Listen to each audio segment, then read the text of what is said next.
టీవీ45 news కి స్వాగతం. Formula ఈ కార్ రేస్ నిర్వహణలో కేటీఆర్పై అవినీతి ఆరోపణలు. మాజీ మంత్రిని విచారించేందుకు governor Jishnudev Varma green signal. దీంతో ఆయనను విచారించేందుకు అవినీతి నిరోధక శాఖ సన్నద్ధం. తెలంగాణ రాజకీయాల్లో ఆసక్తికర పరిణామం చోటు చేసుకోనుంది.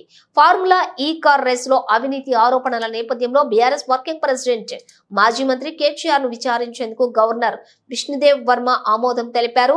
దీంతో అవినీతి నిరోధక శాఖ ఏసీబీ ఆయనను విచారించేందుకు సన్నద్ధమవుతోంది. బీఆర్ఎస్ ప్రభుత్వ హయాంలోని హైదరాబాద్ వేదికగా గత ఏడాది ఫిబ్రవరిలో ఫార్ములా ఈ కార్ రేస్ జరిగిన విషయం తెలిసిందే. అయితే ఈ ఫార్ములా ఈ కార్ రేస్ నిధుల కేటాయింపులలో భారీ అవినీతి జరిగినట్లు రాష్ట్ర పురపాలక పట్టణాభివృద్ధి శాఖ సంస్థ ఏసీబీకి ఫిర్యాదు చేసింది.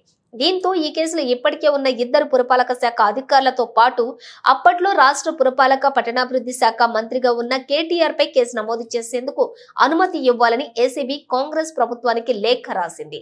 దీనిపై స్పందించిన ప్రభుత్వం ఇద్దరు అధికారులపై విచారణకు అనుమతించింది. అలాగే ప్రజాప్రతినిధిగా ఉన్నటువంటి కేటీఆర్ పై కేసు నమోదు కోసం అనుమతి ఇవ్వాలని గవర్నర్ ను కోరింది.